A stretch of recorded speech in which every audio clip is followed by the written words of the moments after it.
సంగారెడ్డి జిల్లాలోని పెద్దాపూర్ సమీపంలో ముంబై నేషనల్ హైవేపై ఆదివారం మధ్యాహ్నం ఘోర రోడ్డు ప్రమాదం జరిగింది. కట్టెల లోడుతో వెళ్తున్న లారీ అదుపు తప్పి బోల్తా పడింది. దీంతో లారీ పక్కనే వెళ్తున్న 2 కార్లు ధ్వంసం అయ్యాయి. అదే సమయంలో జహీరాబాద్ పర్యటనకు వెళ్తున్న మాజీ మంత్రి ఎమ్మెల్యే హరీష్ రావు ఆ ప్రమాదాన్ని చూసి చలించిపోయారు.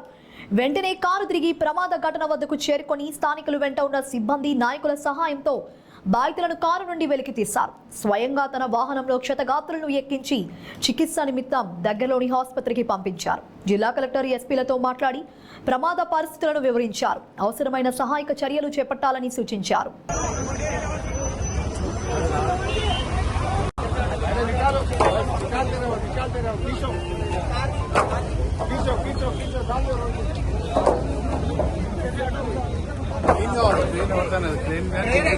ట్రైన్ అయితే ఆ బండి లేదు.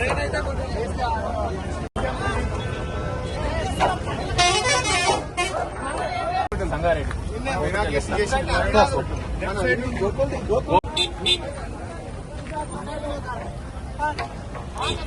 ఆయన కూడా పనిలోనే ఉన్నాడు.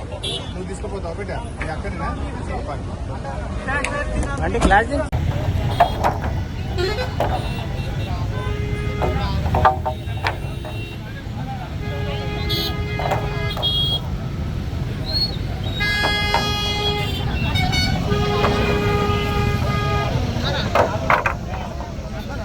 సంగారెడ్డి చౌరస్తా 5 కిలోమీటర్స్ ఫ్రమ్ సంగారెడ్డి చౌరస్తా. క్విక్గా MRO, RDO, DSP, CI, SP కొందరమ్మ క్రేన్ తెచ్చి లేపాలి. లేకపోతే 2 ప్రాణాలు కట్టుకోవాలి.